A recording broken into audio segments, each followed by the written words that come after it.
gusto de recibir a Sebastián Salvaro para entender un poquito cómo está el mundo y la Argentina en particular, porque a veces nos divorciamos del mundo en materia de mercados de granos. ¿Cómo te va, Seba, tanto tiempo? Buen día.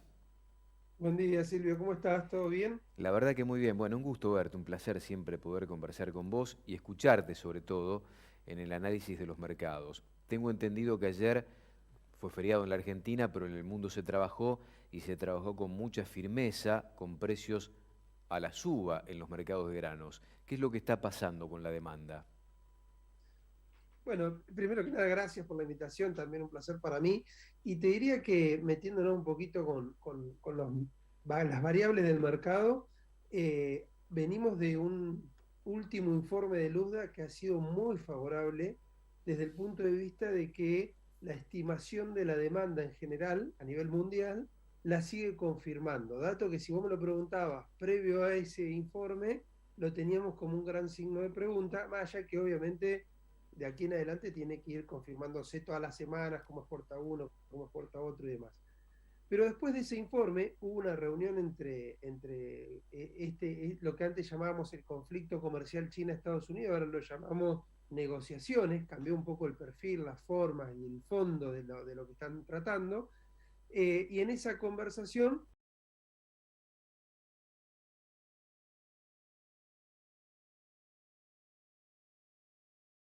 también aparece que China tiene la intención de poder seguir comprando de origen Estados Unidos, con lo cual eso dio aún más firmeza, porque en el informe hablábamos de demanda, era más una demanda, si querés, interna de Estados Unidos, muy explicada por lo que podía pasar con los biocombustibles. Pero ahora ya es la demanda externa, con lo cual te diría que se configura, y acá no es que nos tenemos que oponer eternamente alcistas, pero sí se configura una demanda con una firmeza que por ahí no la estábamos notando meses anteriores y teníamos las dudas de lo que habitualmente pasa en estos momentos, que es básicamente tener esa pesadez del mercado por oferta internacional, fundamentalmente Estados Unidos, que está ya prácticamente cosechado. Esta semana vamos a tener el dato, pero estábamos en 95 y 92 hoja maíz. Seguramente esta semana va a estar ya culminada la cosecha. Y también porque las intenciones de siembra de Argentina, Brasil, sumemos en esta patriada a Paraguay, Ujú. Uruguay y demás, porque terminan dando esos saldos de producción que a veces los pierden los grandes, era muy grande, o es muy grande, mejor dicho. Y también que Brasil estaba sembrando, perdón, con una velocidad, o terminó de sembrar con una velocidad muy buena que le abre las puertas a que puedan sembrar de forma normal, cosa que no les pasó la campaña pasada, el maíz de safrinia, el maíz que compite con el maíz tardío nuestro, o se cosecha en los meses de julio, agosto y septiembre, que son maíces que se cosechan y van rápidamente a la exportación. O sea que esto que estoy hablando de la demanda se contrarrestó por la demanda que hablábamos anteriormente y obviamente vemos unos precios de todos los granos muy buena, que también se termina de confirmar con lo que ha pasado con los aceites en el mundo, porque también veníamos acá sí de un problema de oferta por producción en Canadá y compañía que hizo que todos los precios estos estén firmes. Con lo cual, te diría que a nivel internacional podemos resumirlo como en un buen momento coyuntural. Obviamente hay que ir para adelante para ver qué termina pasando en líneas generales con todo lo que falta en Sudamérica y demás, pero estamos en un buen momento. La pregunta es que Claro. seguramente la que ¿Qué tenemos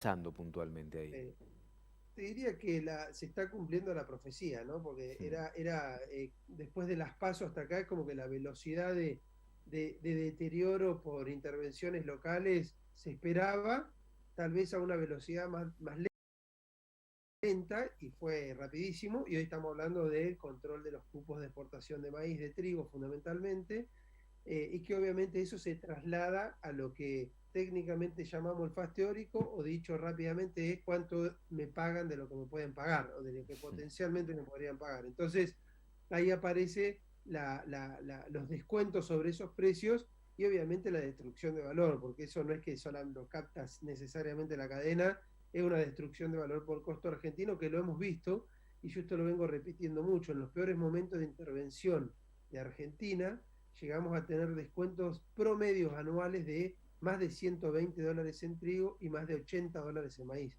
Con lo cual, ¿qué te generó eso? Una desmotivación enorme a sembrar, y fue lo que vimos con un trigo que casi producimos lo que consumimos, cuando en realidad tenemos el potencial de producir 3 veces, 4 veces más, 3 veces, mejor dicho, de lo que se consume localmente. Entonces, eh, a eso pareciera que va el camino.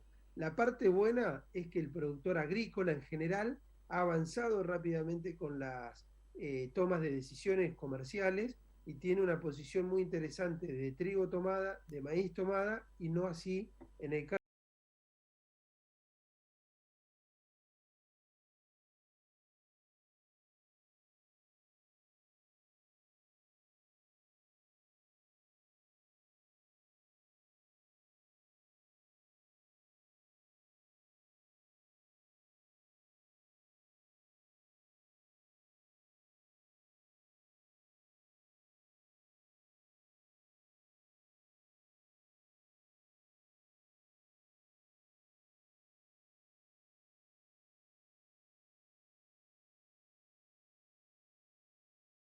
grano en general, con lo cual no me quedaría muy tranquilo si fuese un productor agrícola. Qué pena esto, ¿no? Porque también es cierto que el gobierno además tiene bajo la manga la posibilidad de aumentar retenciones en 3 puntos, tanto en trigo como maíz. Por eso me imagino también que mucho productor adelantó mucha venta de la campaña que se está levantando en algunos lugares en zona núcleo con rendimientos extraordinarios, me parece, por lo que nos comentaban algunos productores, que no fue de la Ujú. misma forma en el norte del país, en aquel trigo primicia, ¿no? Sí, sí, todos los trigos del norte han sido en general malos, entre 800 y 900 kilos, por ejemplo, en nuestra comunidad de AZ, pero te diría que en líneas generales no va a llegar al promedio de los 1000 kilos. Y viniéndonos para el sur, que está bueno esto que planteas, porque después uno, cuando regionaliza, el Ujú. avance en la toma de decisión tiene un peso relativo, te diría hasta Ruta 5 en esta comercialización de trigo, pero de Ruta 5 para abajo, donde tenemos, vamos a redondear, el 40% del trigo, no es así. ¿Por qué? Porque el trigo para esos productores, como la soja para, o el maíz y soja para un productor de Santa Fe, Entre Ríos o otra localidad. Entonces, la importancia relativa del trigo en el sudeste y sudeste de la provincia de Buenos Aires es distinta, y seguramente si hay una intervención potencialmente pueden llegar a ser las empresas por ahí más castigadas, pues están más también posicionadas sobre FINA, en un año que también ya se armaba viviendo, y que todas las empresas aprendimos que tenemos que estar mucho con una gran posición productiva sobre fina más girasol y no tanto soja, ¿no? Por eso también es que se espera una reducción en el área de soja para esta campaña. ¿Cuánto se anotó a esta altura del año de exportaciones de trigo, se va? 9 millones, te redondeo el número, 9 millones de toneladas, que te diría que es 20% arriba del año pasado, y si yo mido el año pasado contra el promedio de los últimos 5 es el doble. Con lo cual te diría que es como un aprendizaje de... Claro. Yo un poco lo que digo es, ya las cartas que tiene el contrario en el truco que estamos jugando, sabemos cuáles son. Entonces ya a partir de ahí hemos actuado en consecuencia.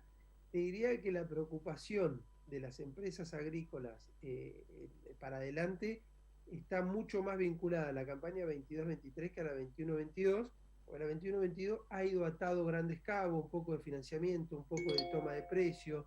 Eso ha generado que ya estén con un 30-40% de las grandes decisiones que uno toma en el año tomadas. Ahora, cuando vamos a barajar y dar de nuevo y vamos a la 22-23, nos vamos a encontrar con otra realidad, porque tenemos precios nominales más bajos y además costos del doble, por ejemplo, el caso del fertilizante, por Insumos. el glifo y Claro. todos los insumos productivos. Así que ahí diría que va a ser mucho más grande el esfuerzo de las empresas,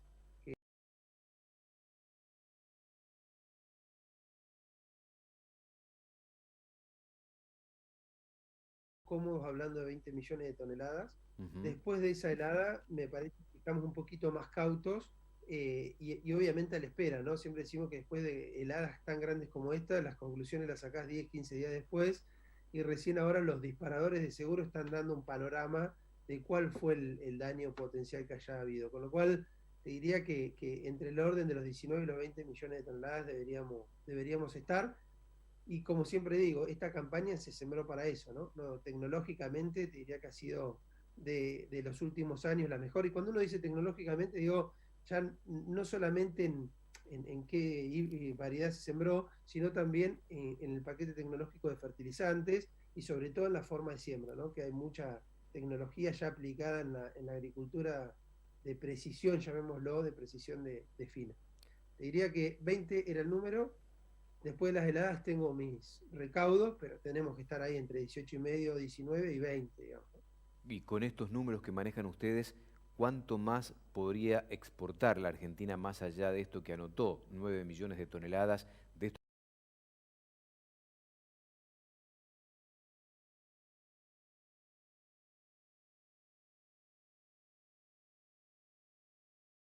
que está recogiendo ahora. Y tendríamos que estar parecido al récord de los últimos años, que son 12 millones, ¿no? Ujú. Tenemos 20 menos 12, estamos en 8 y te queda un carry de 2 millones de toneladas, que es lo que habitualmente deja este gobierno para adelante, para la campaña 22-23, que hay que ver cómo juega de nuevo el área sembrada, porque venimos de área récord, y cada vez que tenemos una intervención, esa área tiende a disminuir, no a aumentar. Lo cual, no sé si ya está este gobierno pensando en eso, que habitualmente tienen esa capacidad de pensar así, más allá de que no lo creamos, de que estén mirando más adelante y ver cómo a partir de ahí te disparan el saldo exportable de esta campaña, ¿no? Pasa un poco por las conversaciones internas que se estén dando a nivel de gobierno, que de nuevo, todos apelamos al sentido común de este nuevo Ujú. ministro, que por otro lado está jugando con la aprobación o no aprobación de HB4 y apoyando las tecnologías y demás, pareciera que quisiera ir a más producción, no a menos producción, más allá de que no tengo ninguna expectativa de que este ministro toque o tenga la capacidad o el peso político para tocar alguna variable de las que golpean fuerte a la agricultura, que son el tema impositivo. Qué pena que el Estado termine siempre siendo un contrapeso,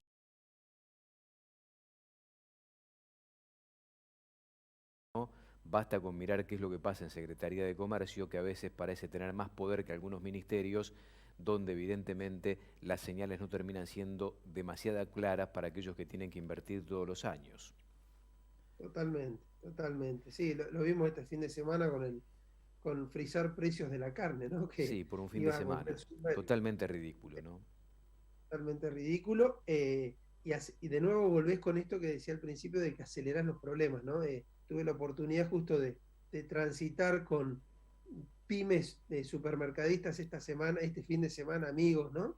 Donde estaban bajando de carne ya más cara y la tenía que trasladar. En el mismo momento donde Feletti estaba diciendo frisamiento de precios. O sea, claramente cada vez que salen a comunicar una cosa de esta, el mercado tiene si querés, la reacción a ir más rápido y acelerar el problema, no a desacelerarlo, producto de, o sea, la causa es el gobierno, claramente. Sí, y las señales confusas desde allí, ¿no? Porque al Gracias. mismo tiempo lo teníamos al ministro de Agricultura, Julián Domínguez, contestándole a Feletti en la Patagonia,